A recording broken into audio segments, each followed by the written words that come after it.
affecting one's life. So,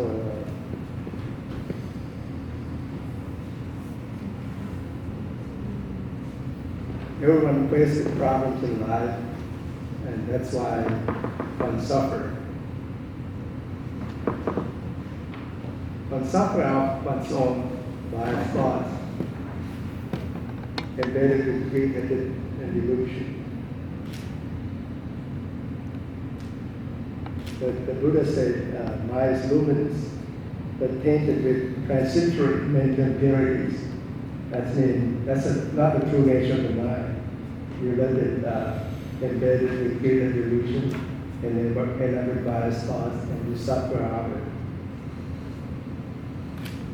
So it's transitory, means you invite it in. It's not the true nature of it.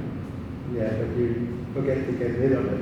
So that's why you keep suffering with you. And ordinary people will be hit with two arrows. First arrow is a natural pain, in Pali called Sapava Dukkha. It means pain from aging, sickness, and death. No one can escape that, even the Buddha himself. But the second arrow is a mental suffering called Cetasika Dukkha. And it turned out it's self-inflicted, you're aware of it or not. But the enlightenment only was hit with one arrow. He cannot escape the already natural pain. But he's not hit with the second arrow because he's not suffering from the mental suffering, because he's seeing his own thoughts all the time. So when we talk about thoughts, we deal with space and time. But you have to think back in your memory bank and think about past and to the future and so on. So it's not a reality, it's a conceptual virtual phenomenon, not the ultimate reality. So you're basically not a pure perception, not a direct experiencing, it's not mindful awareness. So, because you're in the conceptual thoughts, conceptual virtual phenomena, tracking your own biased perception, the biased thoughts. So that's why Rinpoche and other, like Guru would say, one suffer one's own thoughts. And the Buddha said, past is gone, and future has not arrived yet. Why wasting time trapping in the biased thoughts, which is not real. And that's why this is called ignorance, or vicca. Not knowing the Four Noble Truths of suffering, cause of suffering, end of suffering, and path to end of suffering. And also trapped in the thought of the past, and trapped in the thought of the future, daydreaming. Or sometimes you're trapped in the thought of the past that's swinging to the future. Like you hate someone, they borrow your money, never return, they don't pay you back. You're thinking from the past into the future, what you try to get even at them and so on. You end up suffering, causing suffering at yourself. And the last one is not seeing the person that is basically imminent arising, law of causation. It exists not by itself. It has cause, like you want to come to here to this town, and you have to travel here, obviously, and be here presently. It's imminent arising in Buddhist term. And this is how it's being present. The Buddha said the wheel of life or wheel of thought is from ignorance, not seeing the truth, cause mental impulse, tainted your mental consciousness, you end up with nama-rupa imagination, intent your sixth sense sphere, idea, nose, tongue, body, and mind. Contact, feeling, all corrupted. You end up with craving, clinging, becoming your thought, birth into your thought, and the thought can ripen and die down. And you have grief, sorrow, lamentation. With unawareness, it's keep on, the cycle keep on going all the time. End up with the vicious cycle. That's how I was born. With awareness, mindful awareness will kill this. It kills the cycle, break the vicious cycle. You see selflessness and nirvana, no true self-entity. This is why mindfulness comes to play. When we talk about mindfulness in Buddhism, it consists of the two parts. In the simple definition, mindfulness means paying attention to the present moment with intention while letting go of judgment. You can omit the last sentence. So, as mentioned, when you say mindfulness, it consists of mindfulness itself, which means self-recollection, self-remembrance. Like you remember, we have meeting here today. It's your mindfulness kick in, and you hear. And then the second part is self-awareness, or clear comprehension, called Tanphaichitr, mindfulness called sati. Clear knowing, full awareness, or conscious awareness. You can try this by circle your finger. Everyone do that. Put your thumb and your index finger. You circle your finger. You feel that? That's immediate fresh feeling, conscious awareness. No thoughts in there. Open and close your fist. Everyone do that to experience just like that. There's no thoughts. And then touch the tip of your finger, circle it. Let's go for now. Try that, please. If you don't do it, you don't know what I'm talking about. So, there's no thoughts in there. Immediate awareness. Why so powerful? We'll come to that later. So this is called virtue of great benefit, or Kongsak mindful awareness. That's the title of my talk. It consists of these two. So mindfulness, how does it function? Like when you go to the airport, instead of you walking, straying around, wandering, they line you up, right? You want to go to the plane, they line you up, go get A, B, or C. That's mindfulness doing. They retreat and seize you, seize the phenomenon. The thought runs so fast, mindfulness will catch it, seize it there, and investigate with self-awareness. Investigate. To investigate the mental object. And we practice with perseverance, atapi, sampajana, satima. Perseverance, practice 24/7 with self-awareness and mindfulness. So this will result in samadhi. Perseverance, keep practicing. You gain samadhi, steady mind, and self-awareness is wisdom in action. So when you keep practicing, it blossoms into insight, wisdom, and hanya, and mindfulness is sati. That's the function. So through self-observation, self-monitoring of your body, feeling, mind, and mental phenomena. So these four aspects of life that you observe.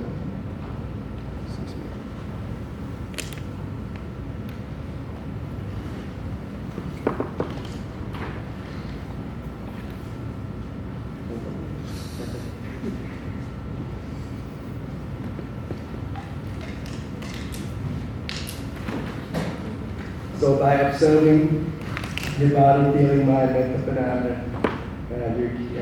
you will be able to get rid of desiring or undesiring, avijja, dominance. My teacher came and said, self-awareness, sampajanya, basically, is the Buddha. How about that? Because it's a roadmap as well as a treasure. If you practice self-awareness all the time, treading through this path, through the map, you will come to nirvana, the treasure or enlightenment. It's simple as that. Because you get insight wisdom. If you can be aware of yourself all the time. Satya Narendra Goenka, another great Vipassana insight master, he passed 3 or 4 years ago. So it's the Buddha's enlightenment. We're basically saying the same thing. And it's the greatest discovery by the Buddha and the gift to mankind. So it's would be sad if you miss that. It's the greatest gift that the Buddha gave us. So the Buddha also gave us a guideline called 4 Foundations of Mindfulness. Observe the body, feeling, mind, and phenomena. So human beings turn out to be an advanced being of all animals, capable of training oneself to perfection. You can train horse, elephant, but they cannot train themselves. Only human being can do that. Very important. And the one who succeeded, like the Buddha himself, that's the relics on the top panel there of Sopari, which is collection that Gus Roman was talking about. We have displayed here about 20 years ago, 25 years ago. He had a collection like the Buddha and his blood and blood vessels and his teeth and some other part of his body. And the lower panel is my collection. The relic used to be white like that, it turned into crystal, different colors. It amazed me after I had so many years. They turned on by itself. Don't ask me how. This is the process of learning life through this 4 foundations of mindfulness. But learning about yourself, body, feeling, mind, and phenomena. It's a lifelong process, lifelong learning of practicing threefold training, avoiding bad deed, to do good deed, and purify your mind, which is basically morality, mental concentration, and wisdom. And this antedates the 20th century lifelong learning concept by 2,500 years. Learning life and lifelong learning. So these 4 foundations of mindfulness, they're great benefit, such as the supreme path that will purify all beings, that one transcend grief, sorrow, and lamentation, overcome suffering and unhappiness, and understand essential Dharma, which is the middle path, unbiased path, and realize Nirvana, the unconditioned ultimate peace and happiness. So how one do that?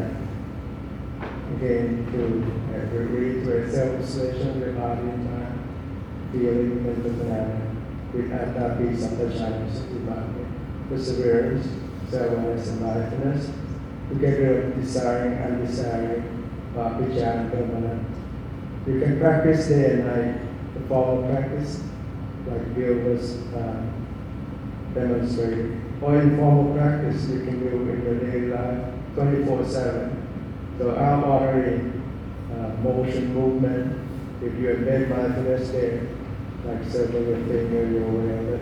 Similarly, you can aware of your daily movement, walking, standing, sitting, laying down, and you come to gain mindful awareness.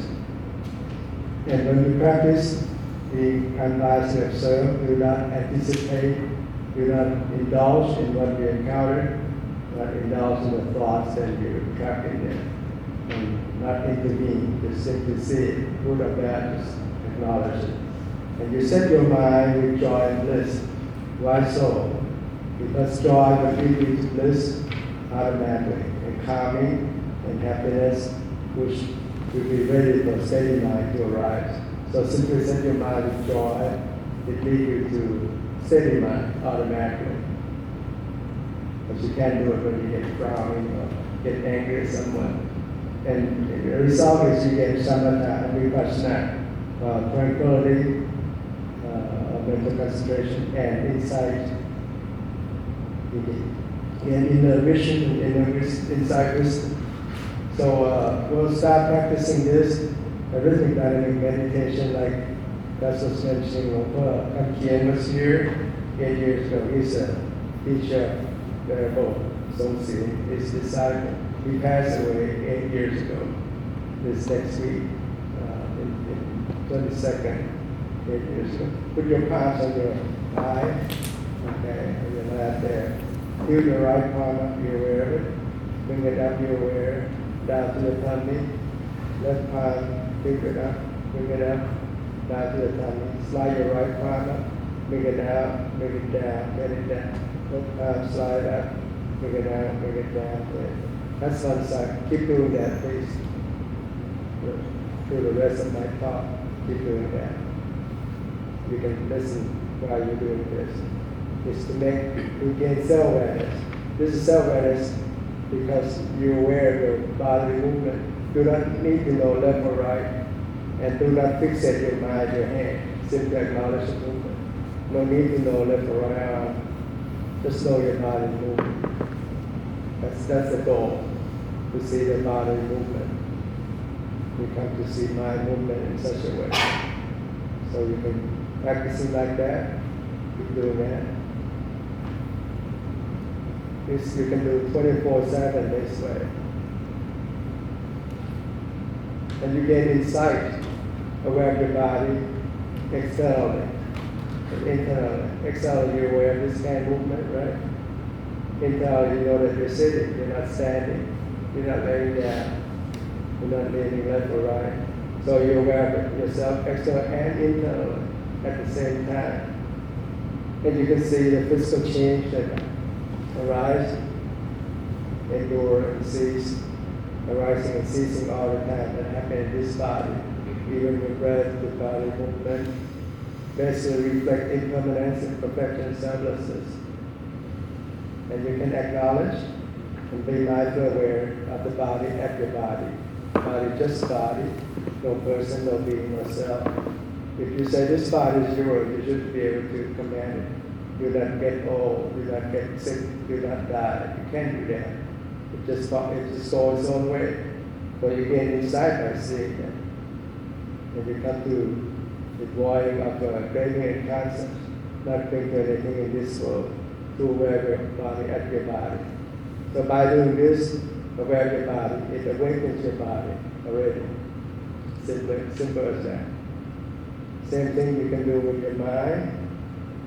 You're feeling first. Aware of your feeling, we'll go to that a little bit later. And aware of your mind at your mind. You awaken your mind by doing so. And also mental phenomena. So keep doing that. Doesn't waste a lot of energy. It just very little energy, but you gain a lot by doing the movement. Make sure you're aware of it. So there are various techniques that Buddha described. Mindfulness with breathing that we'll show you earlier. There are 16 steps if you do it in detail. 4 parts of the body, 4 parts of the feeling, 4 parts of the mind, 4 parts of the mental phenomena. And so you do like that, you get 4 foundations of mindfulness. And 4 major postures, we just do sitting. Okay? We can do standing, do the same way. We can do standing, same way.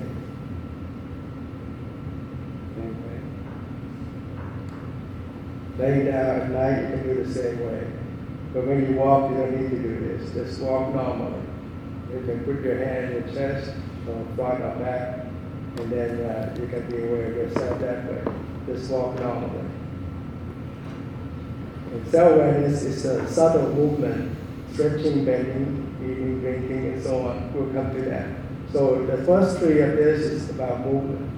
And 4th, 5th, and 6th is observe filthiness, like you see body hair, scalp hair, nail, teeth, skin. It's not something beautiful all the time. It's hidden ugliness in there. And earth and water and fire is about your body part of solidity, vibration, liquidity, and metabolic heat.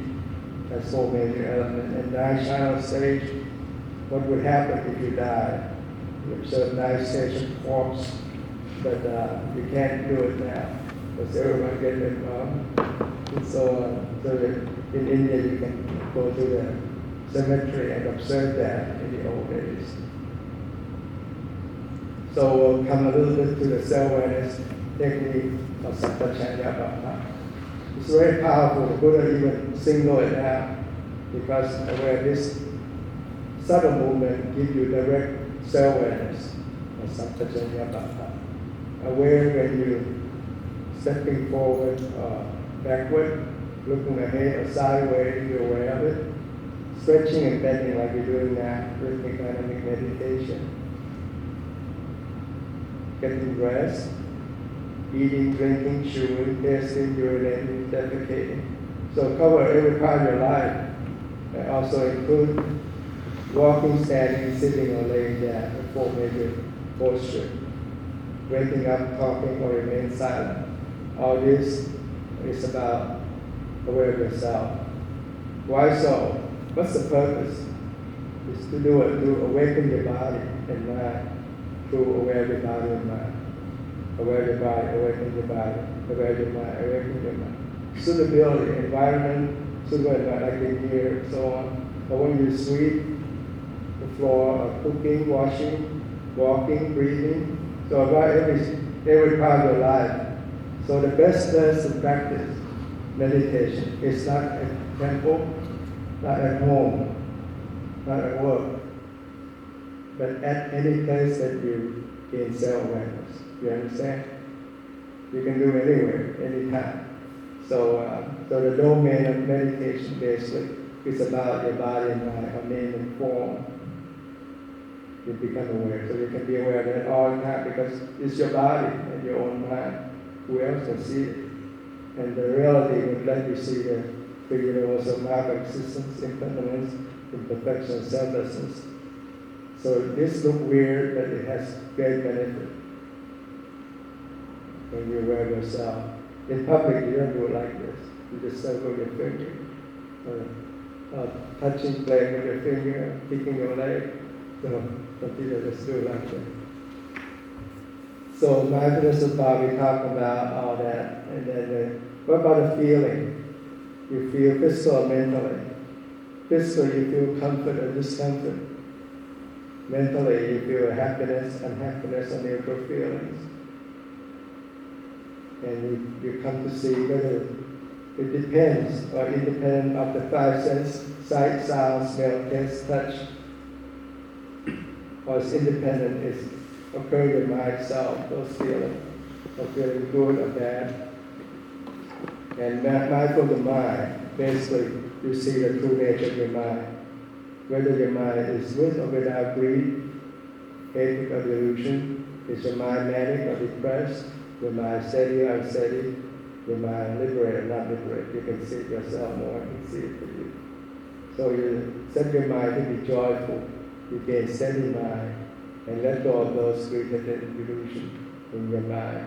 Again, you set up your mind with joy, turn into bliss, harmony, happiness, and steady mind, come automatically. And then we observe the mental phenomena. Basically, you observe the five hindrances, the mental obstacle of sensual desire, anger, sloth or torpor, worry, anxiety, skeptical doubt. See, all these obstacles to prevent you from gaining steady mind. So you have to get rid of this. It's simply by setting your mind joyful, with them to the happiness and steady mind. And then you come to witness what happened to this person, yourself. There's five aggregates, five groups of coming together, form, feeling, perception, thought, formation, consciousness, to analyze all the phenomena arising in this body, to dispel the idea of self-entity. There's no true self in there. It's coming together temporarily of these five aggregates so that you can respond to the environment.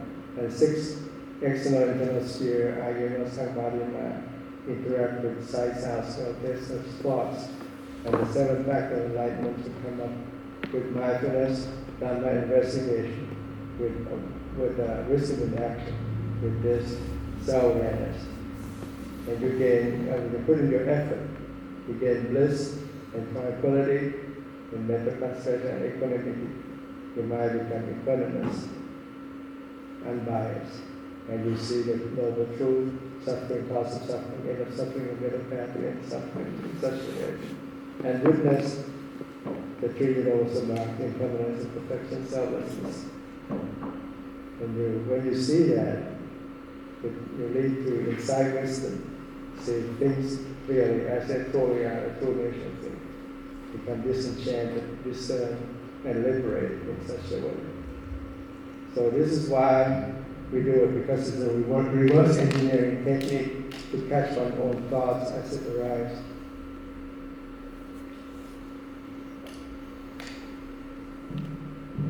Just to reiterate the soul foundation that we work on, because we dwell in this five aggregate form of the body: feeling, perception, thought formation, and consciousness come together as a person. So body, you just observe on your body. Feeling, you observe your feeling. Perception, you observe with mindful awareness. And thought formation, you observe mental phenomena. Consciousness, you observe your mind.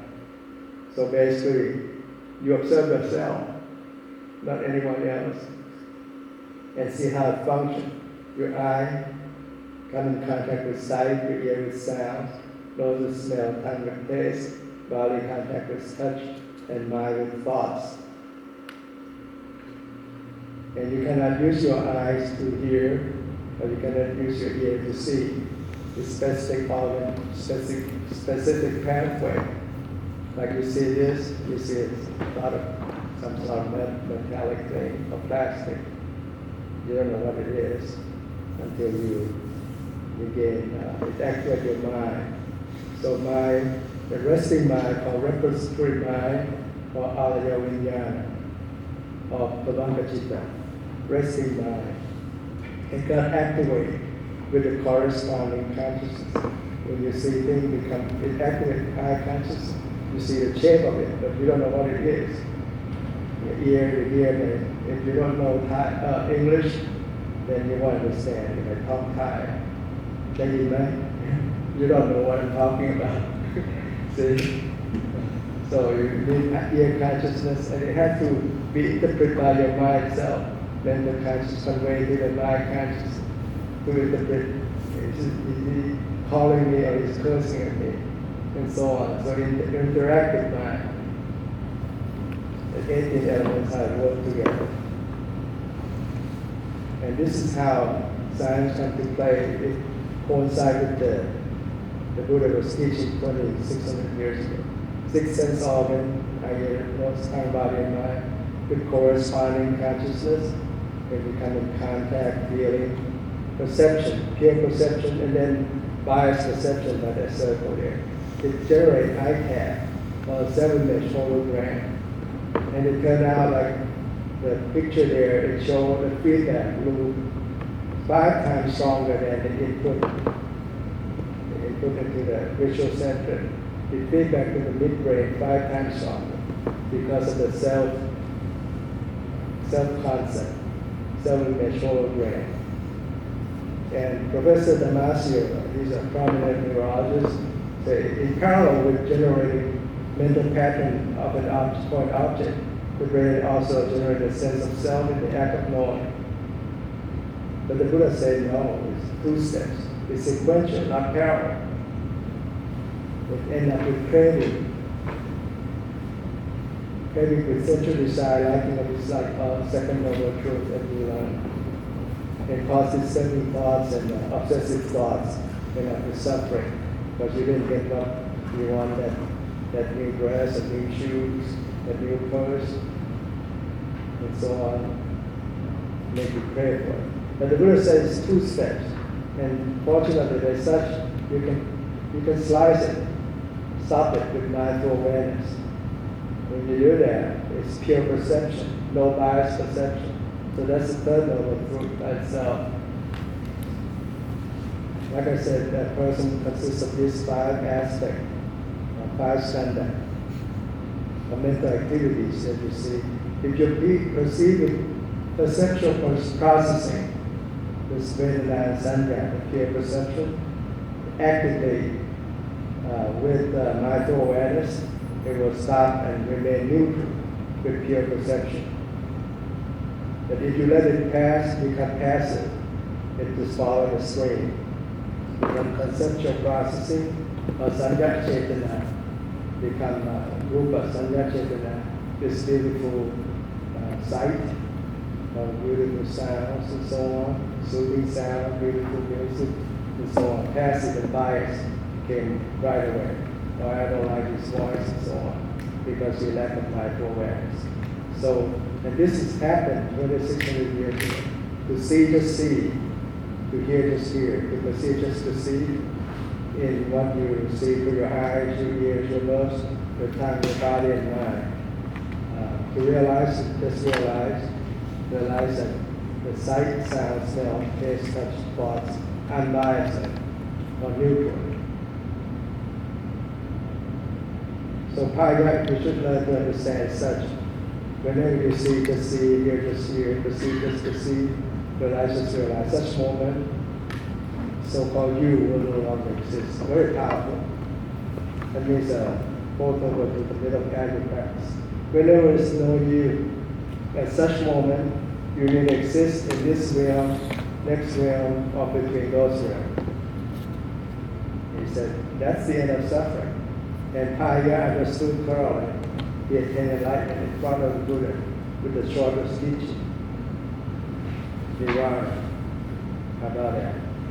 Anyone attain that? Those of you that hasn't arrived at this, keep observing the true universal mark of existence. As you see physically, you can see from the infant in the crib to a toddler, adolescent, teenager, young man, middle age, and old age, and die. Like each chapter of the life, one way. Okay? Physically, you can see. Mentally, it's harder to observe because of my formless. But with mindful awareness, you can catch your thought and see this three universal mind existence, impermanence, and perfected selflessness.